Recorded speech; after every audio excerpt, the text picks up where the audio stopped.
Kia ora everyone, thanks for joining us today for our next Visitor Sector Support webinar. I'm really happy to have Nathan Singh from, who's an independent tourism consultant who is here with us today to share his knowledge and experience for effectively listing your visitor attraction or experience online. So thanks Nathan for joining us today. For those of you who have joined other sessions or if you've missed any previous sessions, you can watch the recordings on our CETA website under business webinars. So tune in afterwards onto the CETA website and check out what you've missed if you've missed any of those. We will have a question and answer time at the end of Nathan's presentation. So Angela from Cloud 12 is here again today with us, who's going to facilitate that. So, thanks Angela. So if you have any questions throughout the presentation, if you just want to even hold them to the end or pop them into the chat box down the side, we'll get to those once Nathan's wrapped up the presentation. So thanks everyone again for joining us, and I'll hand over to Nathan to get us started. Thank you. Thanks, Rebecca. That's a really good introduction. So I will just share my screen now.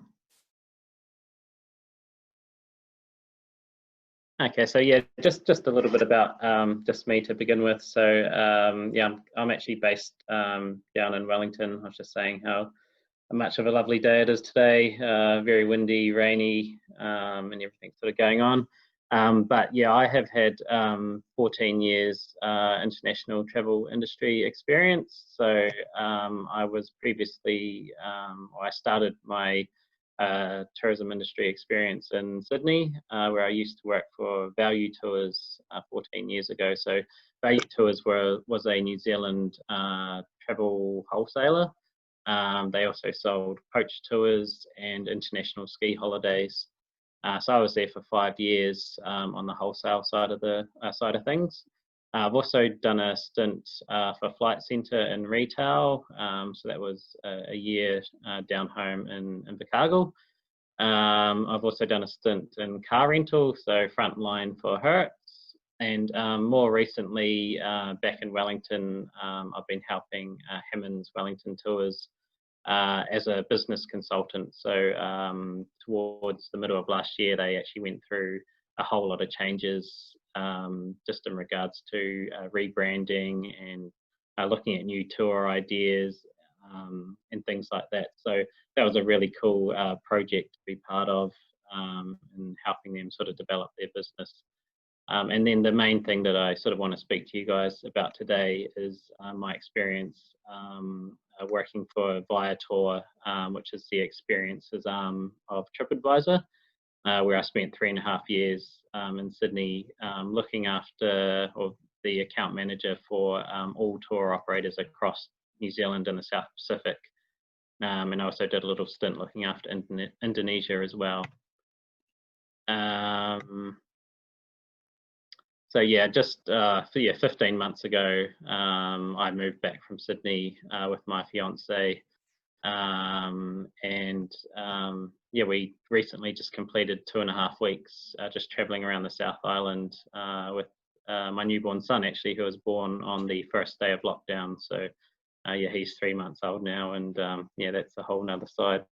That's a whole nother thing keeping me busy now. So yeah.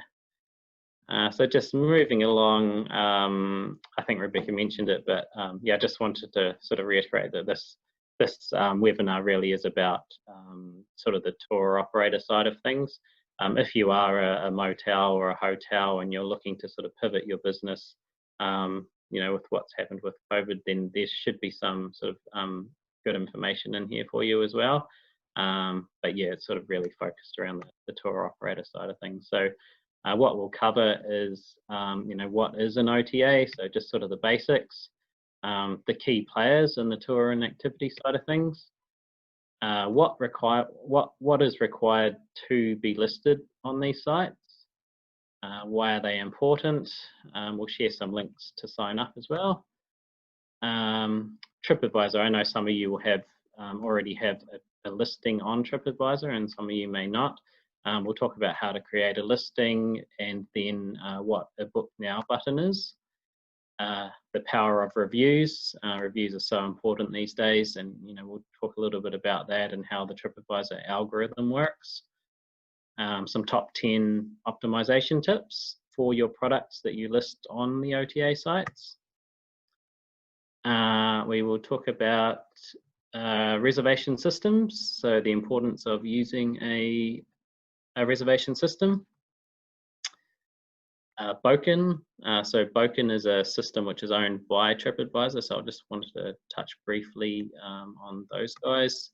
API connectivity, which I'm sure a few of you will know about. And then just sort of finishing up with a little bit about your audience, sort of pre and post COVID. Reserve with Google, which Google's becoming more and more of a player in the OTA space. And then I just wanted to share the TripAdvisor Resource Center, and then we can do a bit of Q&A at the end. So just save your questions till the end, and yeah, we can get through them at the end there. So just the basics. So what is an OTA? So an OTA is an online travel agent. So it is a web-based marketplace.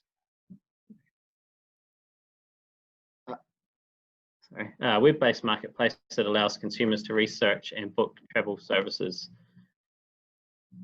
They help you to reach more travelers globally. So, most of the OTAs are big global companies based in America and in Europe. We do have a couple of smaller ones here in New Zealand as well. So you've got the likes of like Book Me, for example. You can book your discounted tours and activities. So that screenshot there is basically just some of the main ones globally. So that includes some of the big sort of hotel sites. You've got your hotels.com, your booking.com, Expedia, TripAdvisor. They're really big in the US.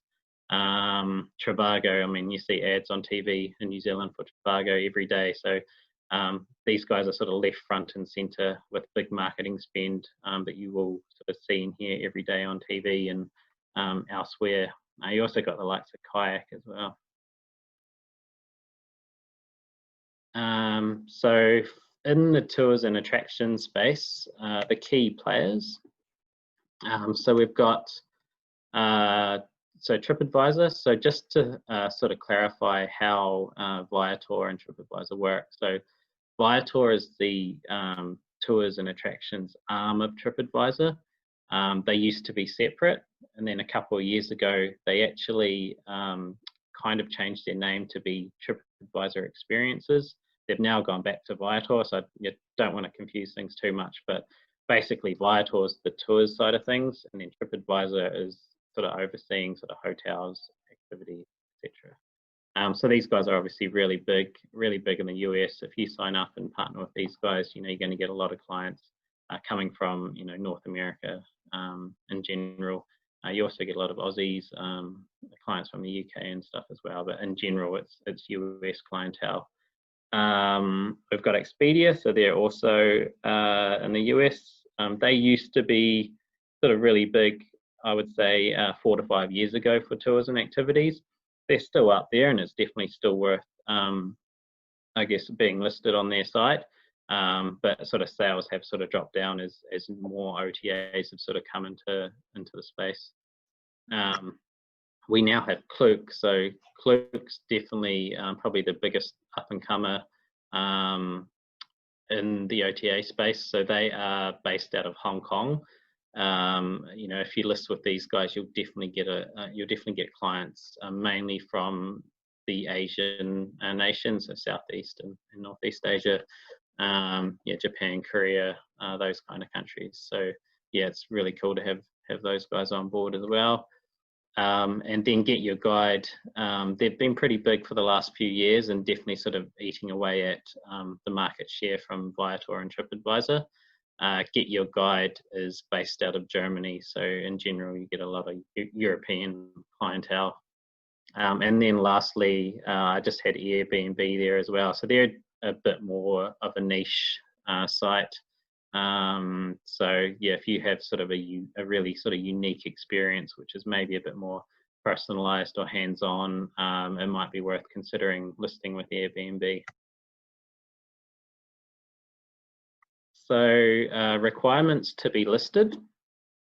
So to be on these sites, you really do need to offer commissionable products.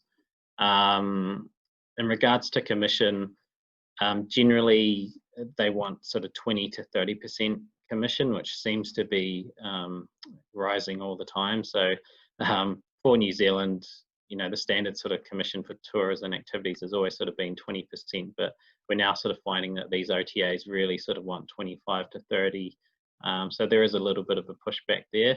I guess, one way to sort of look at this is, if you are listing on these sites and you're offering them 25%, consider that, some of your marketing spend. So by offering them that commission, they're going out and, listing your products globally in these languages, native languages around the world. So that's kind of one way to look at it.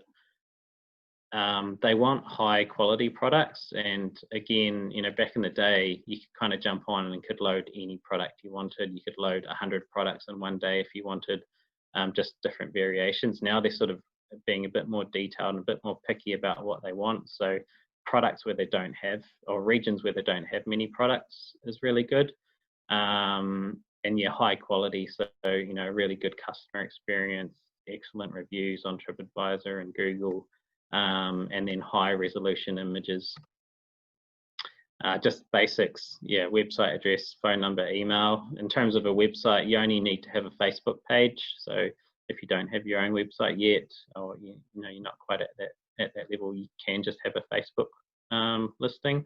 But yeah, you need an address, a phone number, an email, a New Zealand business number or business license. Public liability insurance is a really important one, and in general, this is only really required if you have high risk products. So the likes of helicopters, flying, anything on water, so scuba diving, boat tours, volcano tours, dare I say it? Anything which is really sort of high risk. You'll need to have some good public liability insurance. I just want to play this short video. Hopefully this works. It just goes for a minute. So this is about encouraging suppliers to sign up to TripAdvisor experiences. On my tools, I started to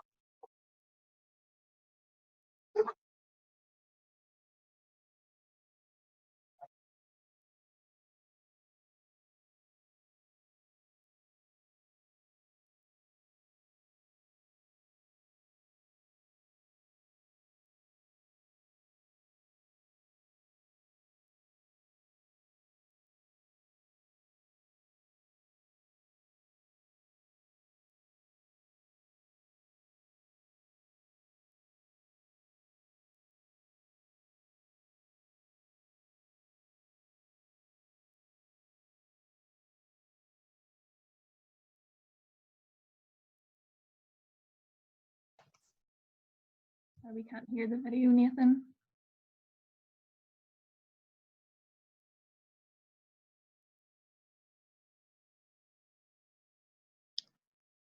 All right, so yeah, just a short clip, and I think that lady basically hit the nail on the head by saying, it allows you to really reach an audience that you didn't have before. So you can be currently marketing your products on your own sites and whatnot, but the likes of a TripAdvisor or a Klook or a Get Your Guide, they translate your products and they put them into French and Japanese and these sort of things, and they're listed locally on these sites. So these customers are researching your products and reading reviews in localized languages before they come to New Zealand. So it just sort of really opens up the door for you. So why should you sign up? So we kind of talked a little bit about brand recognition. These brands you see every day on TV, know them. They're really good to sort of just at least do your research on. I often do it when I shop around for hotels and tours. I'll go on a booking.com and read all the reviews and the locations and stuff, and then I'll go and book direct. So It's not necessarily meaning that you'll be giving up all your commission to these guys, but they have that brand recognition and that pulling power. The products are marketed globally in general on most of these sites. They also have an extended reach, so obviously a lot of them actually have large databases. They've got huge partner and affiliate networks that a lot of the time you probably don't even know they actually pull into. So often you might be on a site and they offer tours and activities and you'll think, oh, that actually looks like the same sort of layout as on Viator. Those sites are actually pulling through. So for example, if you go onto Qantas, I believe they're probably still doing it. If you go into qantas.com.au and look up the tours and activities section, those products are actually pulling through from Viator. So if you listed your products through Viator and TripAdvisor, your products are also listed on Qantas. So sites like that, and I mean, Viator, for example, have 3,500 different partners that they work with, and you know, it's constantly changing. Big airlines globally, hotel chains globally, yeah, all sorts of different things, credit card companies, things like that. Low cost, so yeah, it is commission, yeah, 20 to 25% in general, and that's it. Generally there's no other cost to be listed on these sites. As I mentioned earlier, they are translated into other languages, which is really cool, and that normally doesn't cost anything either. Often they are first translated by Google Translate, you know, which probably does make a few people quite skeptic, but then after that they are human translated, especially those top selling products, and that's really cool when you can just jump on and you know, look at your product in these local languages when, you know, people can understand you know, the product better in French or Japanese or German. So they do things like targeted marketing, which, you know, can be a little bit harder to do sometimes, and you know, they're targeting people who are traveling to New Zealand or to a specific region, and they have a lot of money to do this sort of thing. One of the really cool things about it is the technology, so the detailed reports that you get and the travel trends. With my time at TripAdvisor, I could have just spent, you know, hours just looking at reports. It just gets me so excited, you know, seeing all the graphs, and there's so many different details you can delve into. And yeah, often, you know, you can ask these guys if they can share some of this sort of stuff with you. In a lot of the extranets where you load your products, you can actually pull your own reports anyway. So that's really cool. You can get things like, you know, the top 10 countries that your customers come from. You know, your sales month on month, year on year, that sort of thing. So that's cool. And then API integration. So we'll talk a little bit about APIs shortly. And yeah, as I said earlier, it can actually lead to more direct booking. So a lot of people do their research on these sites, you know, particularly at TripAdvisor or Booking.com, read the reviews, and then go and book direct, which you might not think would happen, but that's definitely what I do anyway, and often you can get a better deal, you know, if you do something like that anyway. So I've just got the sign up links here, so obviously we'll share these slides with you guys later. So yeah, I mentioned sort of Viator's the US, Get Your Guide out of Germany, Klook out of Hong Kong, and then Expedia in the US as well. So how to create a TripAdvisor business listing.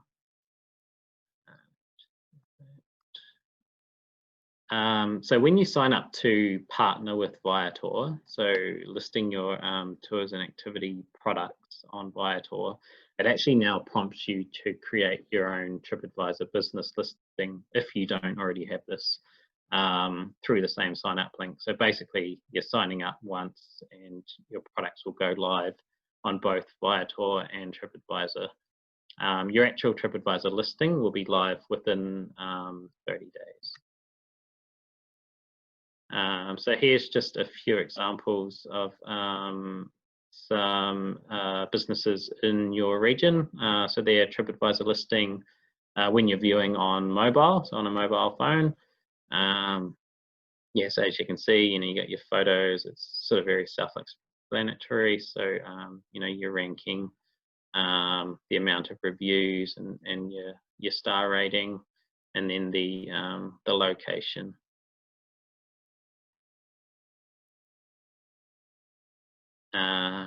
Yeah, so as I mentioned earlier, you'll sign up once, you'll be listed on both Viator, your product will also be listed on TripAdvisor. I mentioned before they had over 3,500 global affiliate partners, you know, the likes of Qantas and stuff, where your products also feed into.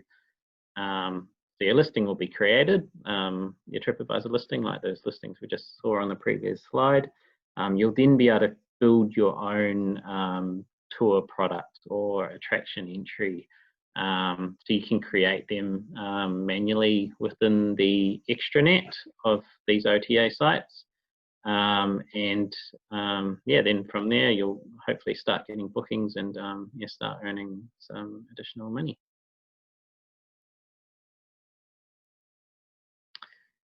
Yeah, so your products will be merchandised on both Viator and TripAdvisor. So this is just an example. So there is the French Joseph Glacier Heli Hike. So that's a listing on laptop, so just on Viator.com. And then there's the exact same thing, which is sort of duplicated on TripAdvisor. So the same photos, same description, same pricing, everything's the same. It's just sort of pulled through to both sites. And that's actually on their TripAdvisor listing. So I want to talk a little bit about what we used to call the Book Now button, but yeah, it's now sort of Book a Tour. So here is a few examples of TripAdvisor listings who basically they already partner with Viator. So the difference between the three that we saw earlier, so the Rugby Museum, etc., is that they now have these Book a Tour buttons at the bottom. So that means that they actually have live products which are bookable through Viator that actually show on their TripAdvisor listing. So as you can see, within sort of 2 to 3 clicks, you know, you got more info and check availability. Clients can actually have a live booking, and I think that's really important because if we go back to here, there's actually no call to action. So you know, on these sites, and I guess one of the issues is sites like TripAdvisor and that are always changing how the display and things look, but there's no sort of call to action on here. They have to sort of scroll through and they might find a phone number. I think they actually removed things like websites, so you don't actually get taken through to a direct website anywhere. And that's sort of one of the reasons why I think it's really important to sort of sign up with the likes of Viator, so that you do get that Book Now button on there. When clients are reading the reviews, they can instantly go through, they can check availability, and they can make a booking within 2 to 3 clicks.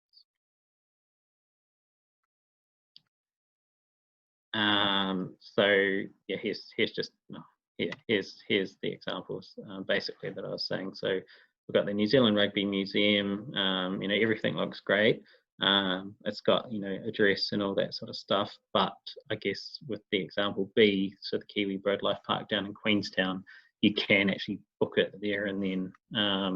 So it probably just encourages the customer that little bit more, just to make that booking, you know, right there and then, rather than sort of researching around and trying to find, you know, how can I book an entry into this museum. This is the like the search page for the same sort of thing. So top attractions in Palmerston North. So you got 4 things here, and I know obviously I'm pretty sure something like the gardens might be free, but there's sort of no call to action. So there's no sort of tours that go there, and you know, for the other ones. And then as a second example, down in Queenstown, so although we've got things like lakes and roads and hills and stuff, you can see the black boxes on the right hand side, which have, you know, all of the experiences that actually are on the lake, for example. So Lake Wakatipu, you can see 71 different experiences that you can do. So you click through there, and then basically it will come up with 71 different tours that you can book, you know, right there and then. So I did touch on this earlier. So your products will be automatically translated. So going back to the Franz Josef Glacier heli hike, this is an example on TripAdvisor. So we've got, the tour is translated into German on the left and then into Japanese on the right. So that will be all automatically translated, and you guys don't need to do anything there. So they're generally translated into all of the TripAdvisor languages, and I think they have around about 30 different languages now. So that's generally could be an exercise if you're just doing it on your own and on your own website. So yeah, definitely something to consider there. When clients actually leave reviews, they actually leave it. They can leave it in their native language. So they might leave a review in Japanese, and then if you live in Japan and read Japanese, you can read that review in that local language. So yeah, moving on to the TripAdvisor reviews section. So this is just an example of sort of what that review section looks like on your TripAdvisor listing. So you can see up the top, you got basically a rating out of 5 from excellent down to terrible. Hopefully you'd be getting, you really want to be aiming for at least very good to excellent. As I mentioned, the different languages, so 158 reviews in English, and then you got 12 in French and 9 in Spanish, and there'll be more down there as well. One pretty cool thing is the keywords. So it's got popular mentions there.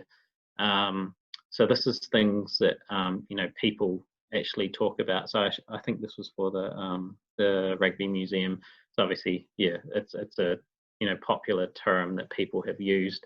There's one example when I was doing some work for Hammonds actually, where one of the competitors, one of their keywords was ice cream, and I guess one of the unique, actually it was hokey pokey ice cream. So one of the unique sort of features about his tour is at the end of the tour, he went and got everyone a hokey pokey ice cream, and it's something which is quite random, but it was something that everyone spoke about, and he always got 5-star reviews, and it was a keyword that kept popping up. So anytime someone's even Googling hokey pokey ice cream, his tours are sort of coming up the top there. So it's just something to think about. There might be something unique that you offer or you could offer, and including those keywords in your tour will hopefully have people sort of mention it in your reviews as well. So the TripAdvisor algorithm is based on a number of different things, and yeah, it's sort of constantly changing. And I guess this is where you sort of rank out of the number of things to do in your region or in New Zealand. But 3 of the key pillars are ratings. So obviously you really want to aim for those 5-star reviews all the time. It won't dramatically affect your drop in ranking if you get one really bad review. But yeah, in general, the more 5-star reviews, the better, obviously. How many reviews you get. So you want to keep those reviews coming in.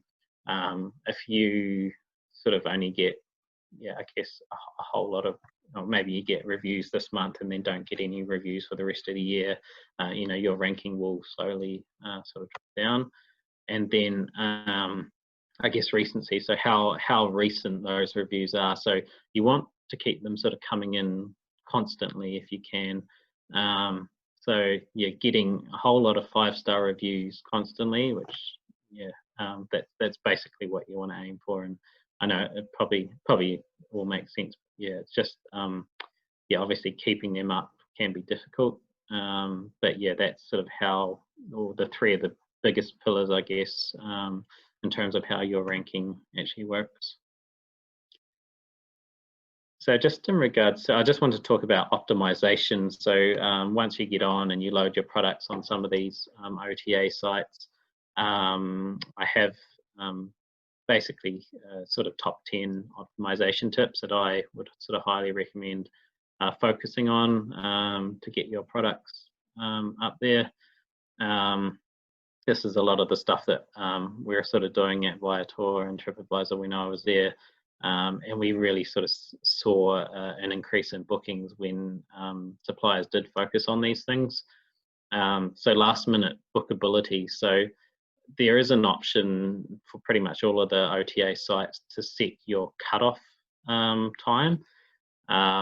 So what that means is, you know, if you have a tour parting at 9 AM today or tomorrow, you want to set the cutoff time for that tour as short as possible so that you get as many bookings as you can right up until that time of departure.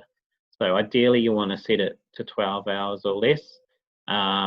I know that's not possible for all tour types, and you might have, you know, guides and all sorts of different things to organise. But yeah, setting that cutoff as short as possible will really help you get more bookings. At Viator, we saw an increase of 16% when suppliers reduced that cutoff time.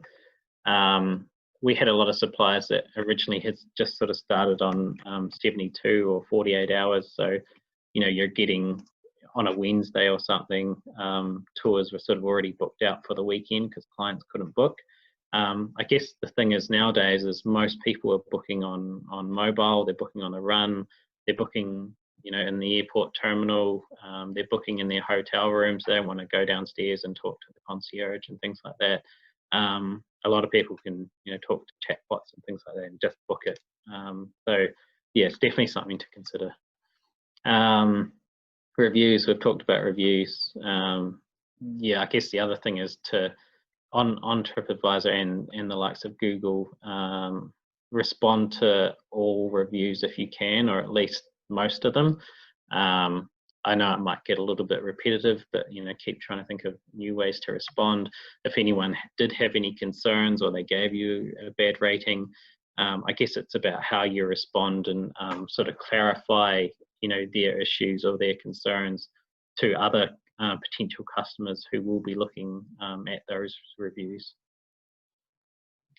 Photos is a really big one. You know, that's really what clients are looking at, potential clients are looking at to, you know, before they make a booking. If you can take 6 to 10 photos just to really sort of tell a story about what your tour is about. Smartphone photos work good, so iPhones, Android, they're actually fine. You don't really need to go out and sort of pay for an expensive photo shoot or anything like that. Just enough sort of photos to sort of tell a story. I guess, yeah, one thing that we did used to always see was, you know, suppliers would just take a photo of their, you know, lovely vehicle or something like that, but you really want to show clients having a good time. So, you know, clients laughing, eating, drinking, whatever they're doing on their tour, out there exploring. Yeah, show clients having fun. Yeah, multilingual. So if you offer other languages on your tour, yeah, definitely push this when you're loading your product. So there's different features now. You can just go through and tick all the languages you offer, whether that's an actual human guide, written information, or an audio headset. If you offer this, your products do also list on those other pages. So when it's translated into French or German, there'll be a little box on the TripAdvisor listing to say this supplier offers multilingual headset or written information on these sites. So yeah, definitely something worth pushing if you offer it. Instant confirmation, that's a really big one. So, you know, more and more these days, people don't really want to be waiting, you know, up to 48 hours for an on-request booking. I understand that it's not always possible depending on the type of tour or attraction you offer. But yeah, definitely if you can, you try and offer instant confirmation just to provide a better traveler experience. You know, I know personally, I probably won't book something if I have to wait. You know, you kind of want that right away and want to know that it's confirmed and, you know, you're not missing out. Product titles, so keep them short and keep them factual. As I mentioned, everything's translated these days. So if you have a 16-word title, trying to include everything in there, you might find that when it gets translated, it might not make too much sense. So you can keep it short, keep it simple. Yeah, like the example below, Kyoto fun bike tour. And then, so what have we got? Tour and activity details. So these sections have definitely changed on a lot of the OTA sites, particularly over the last sort of 12 to 18 months. There's now sort of, I guess it's sort of a bit more structured, where you can actually put every different point of attraction or point of interest that you stop at. By doing this, your products are actually merchandised on a lot of these points of interest. So, as an example, if we went back to that slide where I showed Queenstown and there was 71 things to do on Lake Wakatipu, a lot of those 71 things to do could have been just tours that sort of went past the lake or stopped at the lake. So because they stopped there and it had Lake Wakatipu in the description as a point of interest, those products are now merchandised on that page. So yeah, definitely worth sort of writing your tour out in full, in sort of structured details. And then obviously clients know more about what's going on and what they can do. Categories and themes, this is another sort of new section. So you can now sort of select up to 3 to 5 different categories and themes. You won't be just listed on tours in Palmerston North. You might be under, for example, like a wine tour or a food and wine or a small group tour. So you'll be listed on all these different pages. So you can now select, sort of 3 to 5 different categories that sort of best fit your tour. Specials, that's another really good new functionality on a lot of the sites where you can actually load your own specials. I think this can be really unique. You can obviously see what other operators are doing specials around New Zealand. At the same time, you can choose your travel date, your sale date, your discount. And obviously, you don't want to do it in the peak of summer, so you can just, do it in winter, slow season, off peak. The other cool thing is, you could work with the likes of, CEDA or your local regional tourism organisation to, get on board with any campaigns that might be happening in the region to sort of all go out and, do it at the same time. And then the last one I've got there is availability. So just a really important one. Obviously, your rates generally, they might go for sort of 12 months when you originally load your product. A lot of suppliers sort of forget to, keep going in and updating their availability. So, if you can load it forward or not have an end date, that's really great. 2 to 3 years, you can always go in and sort of update it at any time your prices change. So we'll talk quickly about reservation systems. I'm sure a lot of you guys are already using reservation systems. You got the likes of Resdi. Resdi is extremely popular in New Zealand. From my time at Viator, I'd say sort of 1 in every sort of 3 or 4 suppliers were using Resdi. So it seems to sort of be the go-to. Yeah, custom links. A lot of the bigger attractions are using custom link. Checkfront's another popular one. Fair Harbour, they're based out of Hawaii actually. They're definitely sort of made some inroads into the Australian and New Zealand market. So I'd definitely hear a little bit more about those guys now. But really popular reservation system in the US. Ibis is definitely quite popular or growing in New Zealand. And then RTBS, which you'll see a lot of I feel like a lot of your adventure sort of tourism operators out of Queenstown and stuff use. So why use a reservation system? You'll save yourself a considerable amount of time. By having your products listed in your reservation system. We'll talk about it shortly with the APIs, but your products will pull through to these other systems. You won't have to manually sort of load everything. They've got excellent reporting tools, data analysis. I mean, every reservation system's different, but yeah, you can sort of work with your system to find out what tools you can pull. Good financial features, easy to invoice. Definitely less chance of making errors. You're not manually writing things down, or it's on email and it's getting lost. It's all there, and you can go back and report on it whenever you need to. You can expand your distribution through the marketplace features that these systems offer. So particularly, I've been recently sort of using Resd. I think that's really cool that you can sort of work with other tour operators and stuff in there to sell their products, and they can sell your products and things like that. That's really cool. You can also just update your products in the one place, which can then be pulled through to the OTA platforms. I wanted to talk briefly about Boken. So this is just so Boken was a reservation system that is owned by TripAdvisor. They're sort of going back to that side of things, but the reason I wanted to mention them is because they're basically offering their services for free. So if you don't currently use a reservation system, it could be just worth jumping on their site and doing a free trial. If you're already on a Resd or a RTVS or anything like that, yeah, that's awesome. I'd probably stick with them and go for it. But this is sort of a good sort of entry level starting point if you don't have a reservation system already. So what is an API? So basically, I always get asked that question and I always forget what API means. But yeah, API is Application Programming Interface. So it's basically a software intermediary that allows two applications to talk to each other.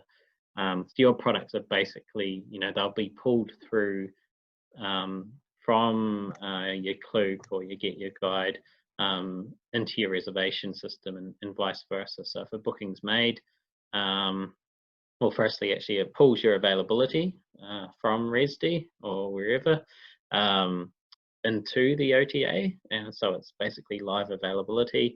So, if you've got, for example, this Sunday blocked out and you block it out now in your system, almost instantly it's blocked out on that OTA site. So you don't need to log into all of the different OTA extranets and block them out. You only have to do it in your reservation system. So it will save you a lot of time. You've only got the one place to do it. So there's sort of not really much room for error, which is good. So the benefits of connectivity. Clients will receive instant confirmation based on the availability that you show in your reservation system. So that also obviously pulls through to your website as well. But yeah, getting that instant confirmation, they won't need to be on request because it's availability that you hold in your system. You'll generally receive more bookings. So we always used to see an uplift of about 30 to 40% in bookings, which was really, really impressive. You'll save a significant amount of time. As mentioned, you're only really updating it in one system, and you've got full control of your products, which is really cool. I know we're running out of time, so I'll just quickly talk about who is your audience. So pre-pandemic, I probably don't really need to explain too much of this. So yeah, obviously you would have had international visitors, US, AU, UK, probably a lot of domestic visitors as well from around the regions, FIT, group, families, couples, bookings flowing through OTAs, wholesalers, travel agencies. Customers were booking all different types of tours, and then we had all these new international flight routes opening up, New York, Seoul, etc. So now we're in alert level 1. Again, no need to really explain, but there's no international tourists. You've probably got small amounts of domestic clients. You'll have locals sort of coming from nearby destinations, probably places like Wellington, Auckland, they may not be spending as much money, probably visiting friends and family, and maybe not sort of doing tours that I guess international clients would have done. And I guess the other thing is many Kiwis perceive the cost of tours and probably hotels and stuff in New Zealand to be expensive. So I guess now we sort of need to prepare for post-pandemic, or once the borders sort of open up again. So what will your audience look like? So I guess, I think that everyone sort of really needs to reconsider their product offering. Maybe your products, I guess tailor your products to suit the domestic market short term. I'm sure you're all thinking about it or have thought about it, but what can you do to, I guess, get more Kiwis through your doors, as opposed to sort of just looking at international, and maybe I guess the Manawatu is a wee bit different, where it's not like your Queenstown and Rotorua where it is sort of really heavy international, but it's definitely something you probably still need to think about. Like, we don't really know when these borders are really going to open up again properly, so yeah, just really thinking about the domestic market. Consider collaborating with other operators and hotels to create packages that appeal to that domestic audience. We actually had a lot of success in just at Hammonds recently, I guess towards the end of last year, where we created some combo products with some of the lead attractions in the area. So they could do a half-day sightseeing tour with entry to Zealandia and Weta and things like that. So that was, I guess, more for the international market. But what can you do to encourage domestic visitors? Like, would it be a hotel with entry into the Rugby Museum and some sort of tour? And maybe this is already happening, but just something to consider to, I guess, encourage more guests to, come to the region and, get a bit of a weekend or a long weekend out of it. Definitely, there seems to be a lot of research globally about clients.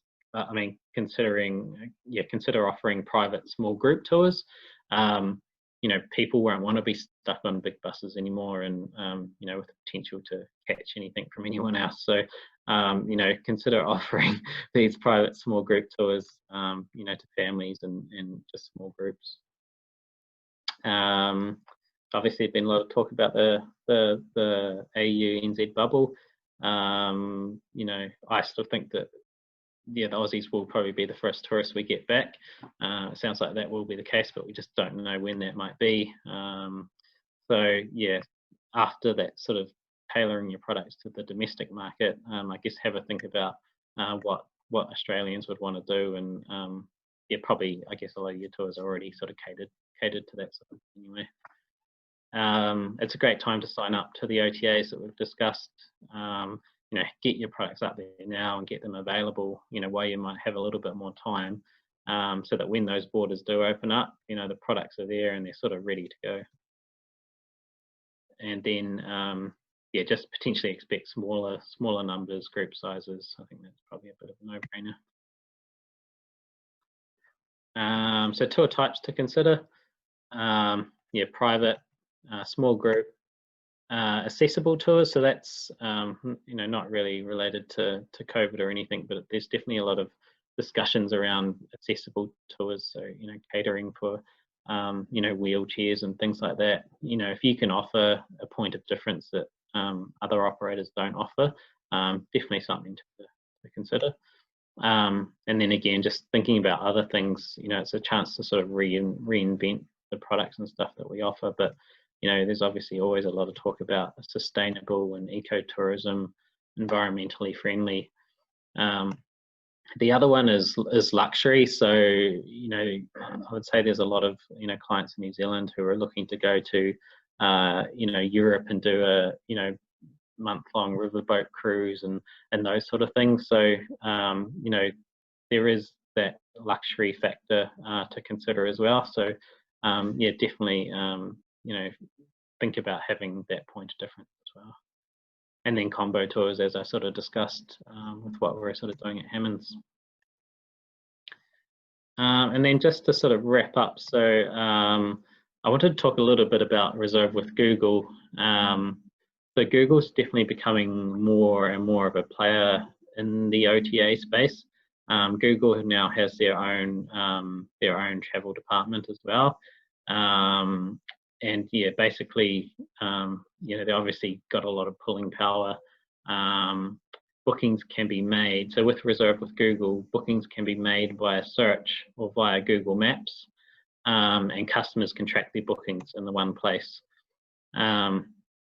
Customers are potentially going to see your products through Google before they see it on a global OTA, like you Get Your Guide or Your Clue, or on your direct website. So here we just have an example. So we've got Zip Trek Eco Tours down in Queenstown, and this is their, so this is just on Google. So if you just put them into Google, it comes up with that buy tickets functionality.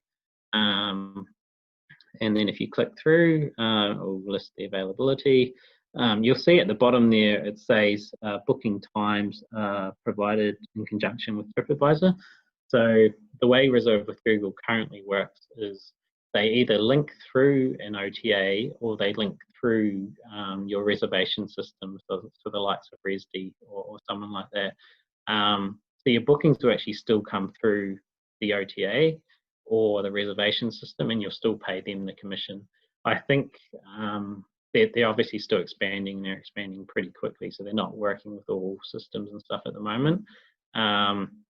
But yeah, eventually I think once they're working with those reservation systems, you're actually not paying them any extra commission. It's just the bookings which are going through Google at the moment. Sorry, through TripAdvisor at the moment. So then, yeah, Reserve with Google can integrate directly through your res system or on your OTAs. So this is just an example of some of the systems that they currently work with. So you'll see TripAdvisor Experiences down the bottom, which is basically your Viator. You might not recognize too many more of them. A lot of these, I guess, are in the US. You got the Fork, which is restaurant reservations.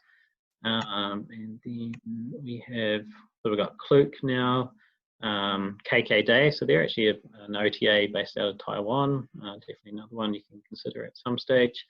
You got Resd, so they do already work with Resd. I think Newsment, they do attractions and stuff in Europe. So yeah, they're rapidly expanding. So if you don't sort of see your reservation system on there, it's probably only a matter of time. But Google is constantly changing the way listings are displayed on their search pages by ensuring your Google listing is up to date. And by connecting to Reserve with Google, this will ensure your products are always sort of displayed, right there and then. So as an example, I just put Sky Tower Auckland into the search box. It came up right there on the right hand side, buy tickets. Again, within sort of 2 to 3 clicks, you're going to get, clients can book, a ticket entry to the Sky Tower. So by having that there, it just makes it a lot easier for clients to book your products. And just to wrap up, so I just wanted to share the TripAdvisor Resource Center. So I mean, a lot of these OTA sites have their own sort of resource centers and blogs and stuff, but yeah, I definitely find this one quite helpful, particularly with things like listing your tour business and how to improve your rankings. They've got webinars and things like that on there. They talk about things which are up and coming, so reserve now and pay later. They're constantly adding more and more information to these sites. And then, yeah, my last slide. So just wanted to talk, just sort of mention a few things that you've probably heard yourself, but in the news. So I think yesterday, Jacinda said that the Trans-Tasman bubble won't open up until Australia is a safe place, and as you've probably seen, it's not looking too good over there at the moment, particularly places like Victoria. So we really sort of do have to focus on the short term, the domestic market. just sort of see how that plays out. But, you know, keep in mind, you know, what customers might be coming next. I also saw that just a few days ago that Viator are planning to charge a $29 fee per product, which I don't think is really great news. So this is beginning on the 1st of August. So, you know, if you are sort of interested in getting your products up and loaded, I highly recommend just doing it as soon as possible. That way you can get them loaded, get them on there for free, and you're sort of only being charged that commission per booking that you get. And then I was just reading a report yesterday through lead economist Tony Alexander that 40% of people who did his survey are planning to spend more money on domestic travel.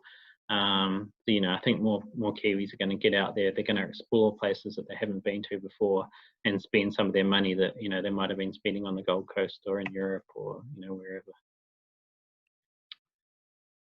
Okay, and that's me. So that's pretty much sorry, right on 12. But if you have any questions, yeah, feel free to fire away, or yeah, definitely send anything through to me.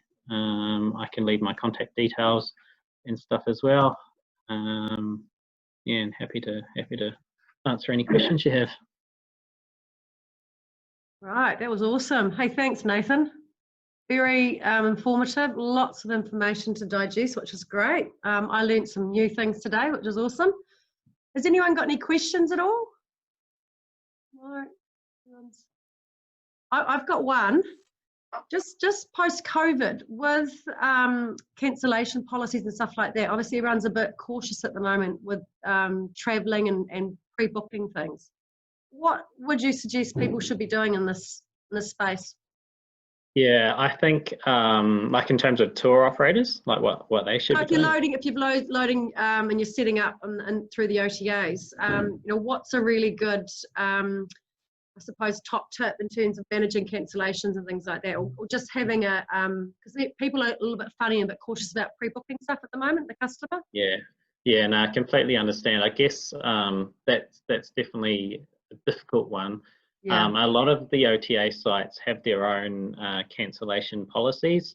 So you either need to sort of get on board with their cancellation policy, or you can have your own, but your product sort of might sit further down the order. So in general, or for example, list on Viator, their standard cancellation policy is you can cancel up to 24 hours out with no charge. I guess if you are loading your products into your reservation system, which is then connecting to the OTAs, you can block out days that you don't want to operate. But yeah, it's a little bit tough. Maybe you only load where you think you'll definitely be operating from. So if you're not going to really open up for business until summer, just sort of start it from, you know, November onwards. It's quite tough and it's changing, but you can obviously always go in and block out dates and things like that. Andrew's got a question here. Is FlipKey same as Viator? Yeah, I did see that. FlipKey, I believe, is owned by TripAdvisor. I don't know too much about it, but it may be on the hotel side of things. I can investigate a bit more. But, Andrea, do you want to expand a bit there? What's your... Well, I know that we are part of TripAdvisor through FlipKey, but I don't know if it is the same than Aviator. That I don't really know very well how TripAdvisor work with all that. But every time I want to go in our account, we have to do it through FlipKey. Now I'm pretty confident that FlipKey is one of the businesses owned by TripAdvisor. So they actually own about 10 to 15 different businesses, and I do remember seeing it. But I guess they are completely separate to Viator. So Viator is definitely only the tours and activities side of things. I think FlipKey might be sort of more on the accommodation side of things. I can't say I've sort of logged in or seen too much to do with those guys. Okay. I've just got one. I'm just conscious of time. It's just after 1 minute past 12. But so basically, working with OTAs, people really need to be set up with a reservation system, correct?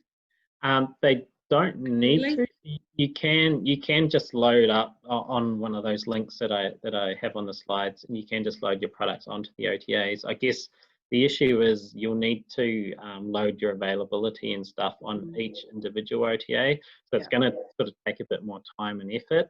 I still recommend doing that first, even if you don't have a reservation system, because at least your products are out there. Once you get a reservation system like your Boken or your Resd, you can then get the API connected sort of within 1 or 2 days. So that all happens pretty quickly now. And then the availability is pulling basically straight through from your reservation system. Yeah. The feedback I've been getting is Whitewaters and Resd seem to be the probably two most popular in New Zealand that most people are using. Definitely, and I think I guess it sort of depends on the business you offer. Resd seems to have a good sort of coverage across all different tour types. RTBS Whitewaters, I believe, may work better for adventure tour operators. But yeah, I mean, a lot of them offer, I think all of them pretty much offer free trials and stuff. So give them a go. They've all got different sort of pricing models and things. Do your like homework. that. Yeah, shop around. Awesome. Yeah. Okay. Yeah. Right. Hey, thank you, Nathan. That was awesome. That was great. Yeah. Okay, sorry, I was just rushing through at the end. I didn't make it, but and it is recorded, so if anybody wants to watch the recording and catch any things that you covered, they can do that. So thanks again, Nathan. So much great content there, and definitely lots of food for thought. So yeah, everybody, I'll be sending out the recording of this session and also the slides, so you can sign up for some of those links through the visitor industry update. So if you're not signed up, make sure you sign up to that. And also will sit on our website where I spoke about earlier on the business webinar section. But I think that's us for today. So thanks again, Nathan, for joining us and sharing your experience and knowledge. And everybody have a great day, and we'll see you soon. cool. Thanks, Thanks, guys. guys. Thanks.